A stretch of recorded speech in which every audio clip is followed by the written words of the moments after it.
La première question est la suivante. Tous les États de l'Union européenne, et la France, sont des démocraties représentatives. Même l'Union, dans son article 10, se dit une démocratie représentative. Pourtant, au regard de la diversité sociale, en termes de catégories socio-professionnelles, en termes hommes-femmes, en termes de convictions multiples, etc., la représentation n'est pas assez assurée. L'opinion a un doute extrêmement aigu sur le type de travail que fait le Parlement. Et d'ailleurs, c'est souvent injuste, parce que, comme vous le savez, notamment dans les commissions, les parlementaires travaillent beaucoup plus que ce que peut penser l'opinion. Mais c'est un fait. L'opinion a un doute tout à fait affirmé, et qui s'aggrave au fil des années, sur finalement la raison d'être du Parlement.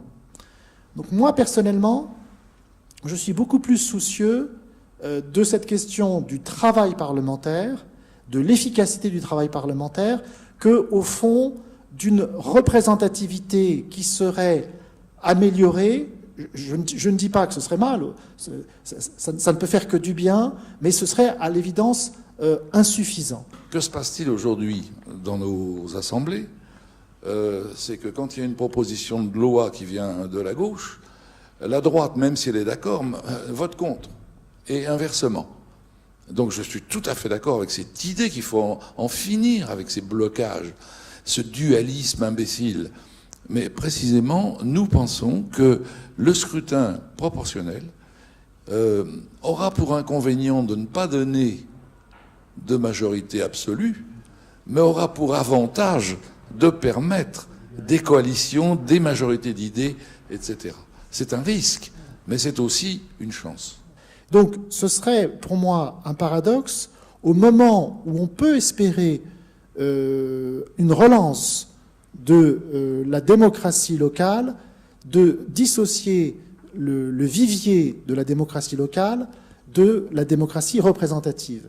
Et je préférerais avoir effectivement je dirais des néo-députés à la mode d'Alain, mais du XXIe siècle, qui sont en phase directe, effectivement, selon votre mot, contrôlés par leurs électeurs, devant rendre des comptes à leurs électeurs et en même temps ayant une expérience sociale.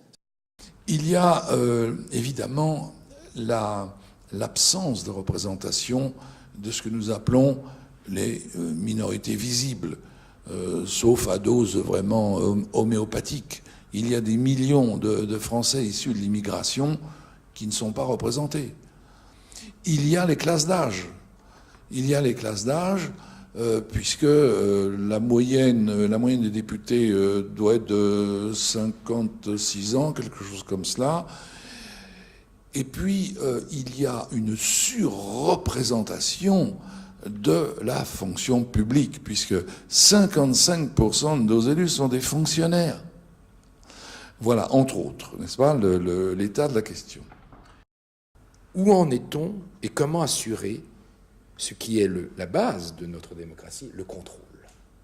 Comment exercer ce contrôle dans le passage du gouvernement à la gouvernance et en même temps dans cette focalisation médiatique du super et de l'hyper président? L'environnement change, progression de l'Union européenne, mais pas seulement, progression de négociations internationales. On a fait grand cas de la COP 21, qui est effectivement un succès, où là, ce n'est plus le concept de souveraineté nationale qui décrit le processus de décision politique, c'est ce qu'on appelle la gouvernance, le caractère multipolaire, le fait qu'il faut négocier, qu'on ne peut pas tout faire, etc. Or, les présidents qui interviennent dans cette seconde période de la Ve République, où la souveraineté nationale a perdu une grande partie de son sens, plus concrètement, les présidents et leur exécutif ont beaucoup moins de marge de manœuvre, mais tout simplement d'outils. On ne peut plus dévaluer le franc, pour la bonne raison que le franc n'existe plus. Et que ça serait très compliqué, depuis Paris, de vouloir dévaluer l'euro, puisque l'euro se trouve en Allemagne. Donc, bon, etc. Et malgré cela, les électeurs y vont encore. Et je pense qu'en printemps 2017, je pense que Michel est d'accord, je pense qu'il y aura encore un taux de participation élevé, d'autant plus élevé qu'on nous construit à la fois médiatiquement et politiquement un feuilleton, un match beaucoup plus en amont, puisqu'il y a les primaires. Donc, et les taux d'audience de téléspectateurs aux primaires est très élevé. La demande existe, elle est forte. À nous de trouver, à tous les Français, à tous les citoyens, de trouver les bonnes pratiques, n'est-ce pas, pour réaliser cette démocratie participative, consultative.